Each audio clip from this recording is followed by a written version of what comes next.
ಸ್ನೇಹಿತರೆ, ಕರ್ನಾಟಕ ರಾಜ್ಯದ ಹವಾಮಾನ ಹಾಗೂ ಜಿಲ್ಲಾವಾರು ಮಳೆಯ ಮುನ್ಸೂಚನೆಗೆ ಸಂಬಂಧಪಟ್ಟಂತೆ ಸಂಪೂರ್ಣ ಮಾಹಿತಿಯನ್ನ ಈ ವಿಡಿಯೋದ ಮೂಲಕ ತಿಳಿಸಿಕೊಡ್ತೇವೆ. ಇಂದು ರಾಜ್ಯದ ಹಲವು ಕಡೆ ಮೋಡ ಕವಿದ ವಾತಾವರಣ ಮುಂದುವರಿಯಲಿದ್ದು, ಕರಾವಳಿ, ಮಲೆನಾಡು ಹಾಗೂ ದಕ್ಷಿಣ ಒಳನಾಡಿನ ಹಲವು ಜಿಲ್ಲೆಗಳಲ್ಲಿ ಸಾಧಾರಣದಿಂದ ಉತ್ತಮ ಮಳೆಯಾಗುವ ಸಾಧ್ಯತೆ ಇದೆ. ಕೆಲವು ಪ್ರದೇಶಗಳಲ್ಲಿ ಗುಡುಗು ಮಿಂಚು ಹಾಗೂ ಬಿರುಗಾಳಿಯೊಂದಿಗೆ ಮಳೆಯಾಗುವ ಮುನ್ಸೂಚನೆಯನ್ನ ಹವಾಮಾನ ಇಲಾಖೆ ನೀಡಿದೆ. ಇದೀಗ ಜಿಲ್ಲಾವಾರು ಮಳೆಯ ಅಪ್ಡೇಟ್ ನೋಡೋಣ. ಕರಾವಳಿ ಕರ್ನಾಟಕ, ಉತ್ತರ ಕನ್ನಡ, ಉಡುಪಿ ಹಾಗೂ ದಕ್ಷಿಣ ಕನ್ನಡ ಜಿಲ್ಲೆಗಳಲ್ಲಿ ದಿನವಿಡೀ ಮೋಡ ಕವಿದ ವಾತಾವರಣ ಇರಲಿದ್ದು, ಹಲವು ಕಡೆ ಮಧ್ಯಮದಿಂದ ಭಾರೀ ಮಳೆಯಾಗುವ ಸಾಧ್ಯತೆಗಳು ಇವೆ. ಸಮುದ್ರಕ್ಕೆ ತೆರಳುವ ಮೀನುಗಾರರು ಹವಾಮಾನ ಮಾಹಿತಿಯನ್ನ ಗಮನಿಸಿ ಅಗತ್ಯ ಮುನ್ನೆಚ್ಚರಿಕೆ ತೆಗೆದುಕೊಳ್ಳುವುದು ಉತ್ತಮ. ಮಲೆನಾಡು ಜಿಲ್ಲೆಗಳು ಶಿವಮೊಗ್ಗ, ಚಿಕ್ಕಮಗಳೂರು, ಕೊಡಗು, ಹಾಸನ ಜಿಲ್ಲೆಗಳಲ್ಲಿ ಆಗಾಗ ಮಳೆಯಾಗುವ ಸಾಧ್ಯತೆಗಳಿವೆ. ಕೆಲವು ಭಾಗಗಳಲ್ಲಿ ಗುಡುಗು ಸಹಿತ ಉತ್ತಮ ಮಳೆಯಾಗುವ ನಿರೀಕ್ಷೆ ಇದೆ. ಬೆಂಗಳೂರು ಹಾಗೂ ದಕ್ಷಿಣ ಒಳನಾಡು, ಬೆಂಗಳೂರು ನಗರ, ಬೆಂಗಳೂರು ಗ್ರಾಮಾಂತರ, ರಾಮನಗರ, ಮಂಡ್ಯ, ಮೈಸೂರು, ಚಾಮರಾಜನಗರ, ತುಮಕೂರು, ಕೋಲಾರ ಮತ್ತು ಚಿಕ್ಕಬಳ್ಳಾಪುರ ಜಿಲ್ಲೆಗಳಲ್ಲಿ ಮೋಡ ಕವಿದ ವಾತಾವರಣದೊಂದಿಗೆ ಸಂಜೆ ಅಥವಾ ರಾತ್ರಿ ವೇಳೆಯಲ್ಲಿ ಚದುರಿದ ಮಳೆಯಾಗುವ ಸಾಧ್ಯತೆ ಇದೆ.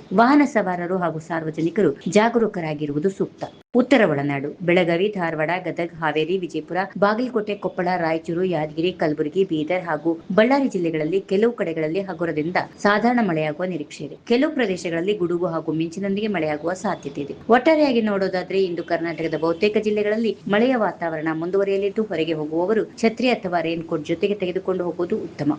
ರೈತರು ಸಹ ಸ್ಥಳೀಯ ಹವಾಮಾನ ಮುನ್ಸೂಚನೆಯನ್ನ ಗಮನಿಸಿ ಕೃಷಿ ಚಟುವಟಿಕೆಗಳನ್ನು ಯೋಚಿಸಬಹುದು. ಇಂದಿನ ಹವಾಮಾನ ವರದಿ ಇಷ್ಟ ಆದರೆ ಈ ವಿಡಿಯೋವನ್ನ ಲೈಕ್ ಮಾಡಿ, ನಿಮ್ಮ ಸ್ನೇಹಿತರೊಂದಿಗೆ ಶೇರ್ ಮಾಡಿ. ಇಂತಹ ಪ್ರತಿದಿನದ ಕರ್ನಾಟಕದ ಹವಾಮಾನ ವರದಿ, ಜಿಲ್ಲಾವಾರು ಮಳೆ ಅಪ್ಡೇಟ್ ಹಾಗೂ ತಾಜಾ ಸುದ್ದಿಗಳಿಗಾಗಿ ನಮ್ಮ ಚಾನೆಲ್ ಅನ್ನ ಸಬ್ಸ್ಕ್ರೈಬ್ ಮಾಡಿಕೊಳ್ಳಿ. ಜೊತೆಗೆ ಬೆಲ್ ಐಕಾನ್ ಒತ್ತೋದು ಮರಿಬೇಡಿ. ಧನ್ಯವಾದಗಳು. ಮತ್ತೆ ಮುಂದಿನ ವಿಡಿಯೋದಲ್ಲಿ ಭೇಟಿಯಾಗೋಣ. ನಮಸ್ಕಾರ. If you like this video, ಬೇಗ ಲೈಕ್ ಮಾಡಿ, ಕಾಮೆಂಟ್ ಮಾಡಿ, ಶೇರ್ ಮಾಡಿ ಹಾಗೂ ಯೋಯೋ ಟಿವಿ ಕನ್ನಡವನ್ನು ಸಬ್ಸ್ಕ್ರೈಬ್ ಮಾಡಿ.